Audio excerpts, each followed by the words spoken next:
मराठी राज्यात नर्सरी पासूनच इंग्रजी माध्यमातून शिक्षण. एक एक सध्या आपल्या सरकारचे वेगवेगळे विभाग, महापालिका, यंत्रणा, संस्था रोज उठल्यावरती सरकारला पत्र लिहावं असे रोज काही ना काही उद्योग आपल्यासमोर करून ठेवतो, वाढवून ठेवत आहेत. नवी मुंबई महानगरपालिका या महानगरपालिकेच्या शिक्षण उपायुक्तांनी त्यांच्या सगळ्या केंद्र प्रमुखांना एक पत्र लिहिलं.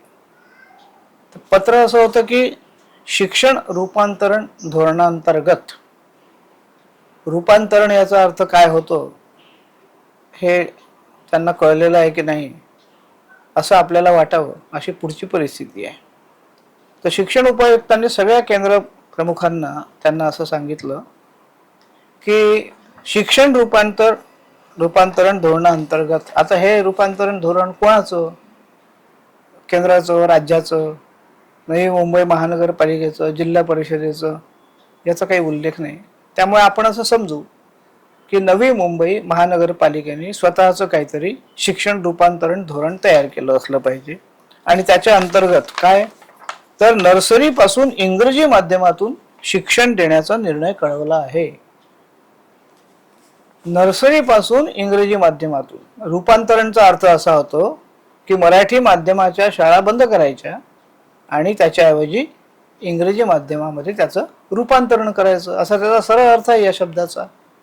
आम्ही आमच्या चळवळीतर्फे, आघाडीतर्फे पत्र पाठवून विचारणा केली. आयुक्तांच्या कक्षामध्ये बैठक झाली, त्याचा संदर्भ त्याच्यात आहे आणि त्यात हे असं ठरलं.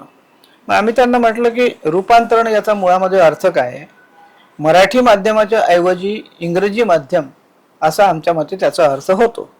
आता हे उपायुक्त आयुक्तांना या राज्याला आपण मराठी भाषा धोरण दिलं आहे याची कल्पना आहे का? त्या धोरणानुसार मराठी प्रथम हे धोरण आहे. मग मराठीचं रूपांतरण इंग्रजीमध्ये करणं संपूर्ण राज्यामध्ये नर्सरीपासून, असं तर धोरण आम्ही दिलेलं नाही या राज्याला. मग हे राज्याला जे धोरण दिलंच नाही ते नवी मुंबई महानगरपालिका कसं काय करू? या राज्याच्या बाहेरची आहे का ती महानगरपालिका, की गुजरातची आहे, की तामिळनाडूची आहे, की उत्तर प्रदेश मधली आहे, की जी स्वतः या राज्याच्या धोरणाच्या पलीकडे जाऊन आपलं काहीतरी धोरण तयार करू शकते? त्याच्या हे पत्र आमचं गेल्यानंतर त्याच्यावर काही खुलासे विचारले असतील वर्तमानपत्रांनी. त्याच्यामध्ये मराठी माध्यम सुद्धा आम्ही ठेवणार आहोत. अरे उपकार करणार आहे का तुम्ही? सुद्धा ठेवणार आहे म्हणजे सुद्धाचा अर्थ काय होतो? सुद्धाचा अर्थ आमचं म्हणणं आहे तेच बरोबर होतो. म्हणजे याचा अर्थ तुम्हाला मराठी माध्यमच नको आहे तिथे, त्याचं रूपांतरण इंग्रजीत करायचं हा तुमचा उद्देश आहे. हे तुम्ही तुमच्या खुलाशातच सिद्ध करताय. आणि तुम्ही उपकार करताय का? मराठी माध्यम सुद्धा, मराठी माध्यमच पाहिजे. मुलं काय इंग्रजी भाषेत खेळतात का? घरी वस्तीत, शेजारी, गावात इंग्रजी भाषेत बोलतात घरात? त्यांची भाषा कोणती? आणि तुम्ही माध्यमच इंग्रजी शिकवणं वेगळं आहे हो विषय म्हणून.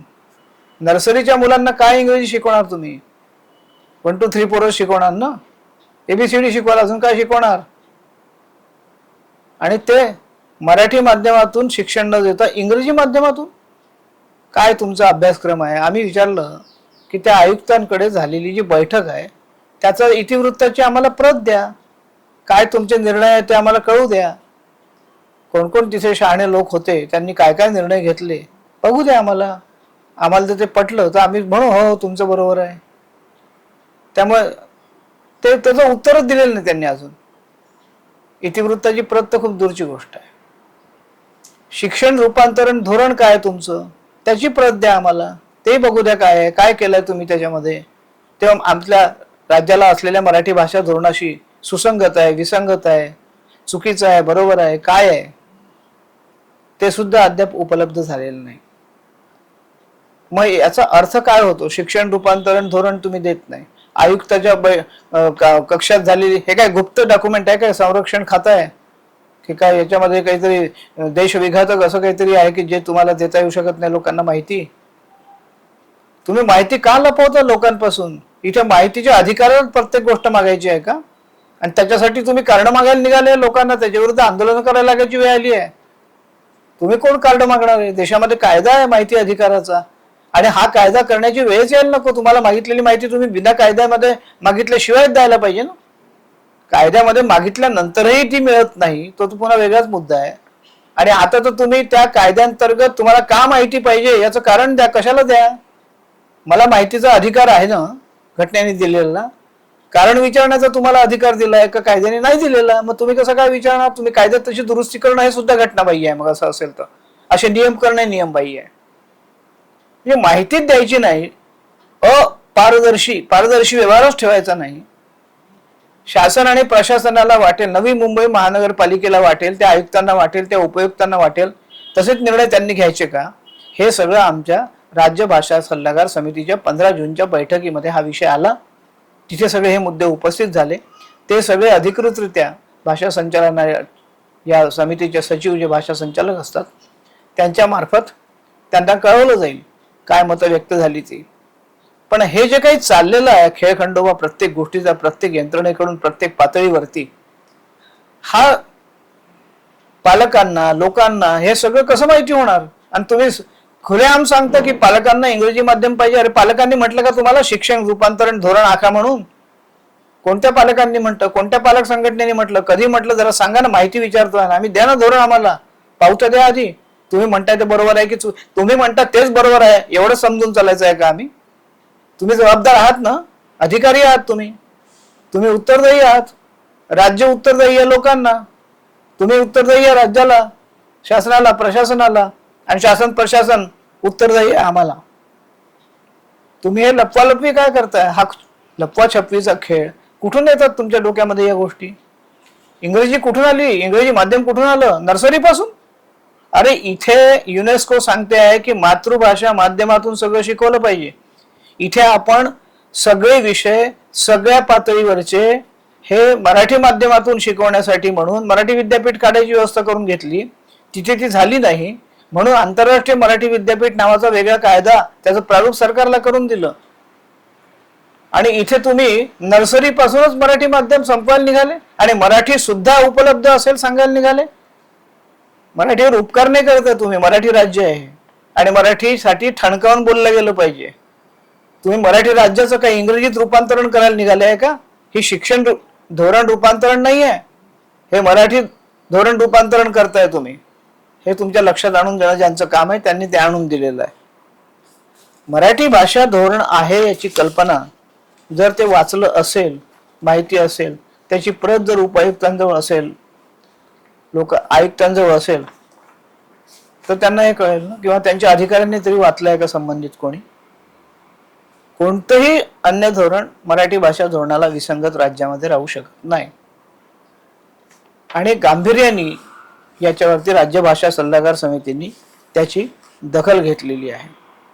4 जून पासून हा विषय आम्ही लावून धरलेला आहे आणि सगळ्यांच्या हे लक्षात आणून दिलेलं आहे की रूपांतर धोरणाची प्रत मिळालेली नाही, आयुक्ताच्या बैठकीत झालेलं इतिवृत्त मिळालेलं नाही. महाराष्ट्रामध्ये आम्ही सतत सांगतोय की कुठून सुरू झाली मराठीची अवहेलना? ज्या वेळेला तुम्ही पहिल्या वर्गात 20 वर्षापूर्वी मराठी बरोबर म्हणजे मराठी सक्तीची नव्हतीच, तुम्ही इंग्रजी सक्तीची केली. इंग्रजी सक्तीची केल्यामुळे आम्हाला मागणी करावी लागली की मराठी 1ली पासून 10वी पर्यंत विषय सक्तीचा करा. त्याचा कायदा करून घ्यावा लागला. त्यासाठी आझाद मैदानावर बसावं लागलं, निदर्शनं करावी लागली, मुख्यमंत्र्यांकडे भेटावं लागलं, जावं लागलं. त्याच्यानंतरही झाला नव्हता, नंतरच्या सरकारने केला. म्हणजे मराठी राज्यामध्ये मराठीची सक्तीच नाही आहे. पहिल्या वर्गापासून सक्ती कशाची? तर इंग्रजीची. आज जे 94,000 विद्यार्थी दिसत आहेत ना नापास होताना मराठीत, याचं कारण हे आहे की तुम्ही इंग्रजी आणल्यापासून, इंग्रजी माध्यम आणल्यापासून ना धड मराठी राहिली ना धड इंग्रजी शिकता आली. दोन्ही भाषांचं वाटोळं झालं. भाषांचा वाटोळा होण्याचा अर्थ विद्यार्थ्यांच्या आकलन क्षमतेचं, विचार क्षमतेचं पूर्णपणे वाटोळं होणं आहे. भाषा हे कोणत्याही विषयाचं विचारांचं साधन आहे, आकलनाचं साधन आहे, आकलन क्षमता वाढवण्याचं साधन आहे. आणि ते मातृभाषेतूनच वाढू शकते. आणि ती नर्सरी पासून. कोण शिक्षण तज्ञ आहेत ते धोरण तयार करणारे ते कळू द्या आम्हाला. हा सगळा जो तुम्ही मराठीचा, मराठी माध्यमाचा, शिक्षणाचा त्या मुलांच्या कोवळ्या वयावरती नको नको त्या गोष्टी लादण्याचा हे जे प्रयोग महाराष्ट्रात चाललेले आहेत ना, हे सगळं थांबलं पाहिजे. हे कोण विद्वान आहेत जे मराठी माध्यमाकडे, तुम्हाला मराठी माध्यमाकडे ओढा पालकांचा वाढवणं ही तुमची जबाबदारी आहे. तुम्ही इंग्रजी माध्यमाकडे ओढा वाढवण्याचे पैसे मिळतात का? तुम्हाला पगार त्यासाठी मिळतोय का? मराठी राज्याचा, मराठी महाराष्ट्रातल्या कोणाचं काम करताय तुम्ही, इंग्रजीचं की मराठीचं? हे प्रश्न यातून सगळे उपस्थित होतात. हे फार महत्वाचे प्रश्न आहेत. 15 जूनच्या सभेमध्ये या सगळ्यांची फार गांभीर्याने दखल राज्य सल्लागार समितीने घेतलेली आहे. मुळामध्ये या राज्यामध्ये मराठीचं या दर्जाचे जर अधिकारी ठिकठिकाणच्या यंत्रणांमध्ये जे मराठी बाबतच्या प्रश्नांची साधी उत्तरं सुद्धा देत नाही, इतकी बेफिकर आणि बेजबाबदार असतील, तर यांना जाब विचारणारे लोक काय करतात? त्यांना जाब विचारण्याची गरज आहे. खरं म्हणजे कोणी कोणाला उत्तरदायी, कोणाचा पायपोस कोणाच्या पायात नाही, अशी ही जी स्थिती आहे. ज्याला जे वाटेल त्या पद्धतीने तो निर्णय घेत सुटलेला आहे. त्याला जे वाटेल तेच बरोबर आहे या पद्धतीने बेफिकिरीने उत्तर देण्याचा जो तो टाळा सुटलेला आहे. हे किती दिवस मराठी शासन या पद्धतीने वागू देणार आहे या अधिकाऱ्यांना, या यंत्रणांना? आणि किती दिवस तज्ज्ञांकडे पूर्णतः दुर्लक्ष करणार आहे? याचा जरा एकदा आपल्या शासनाने सुद्धा गांभीर्याने विचार केला पाहिजे. धन्यवाद.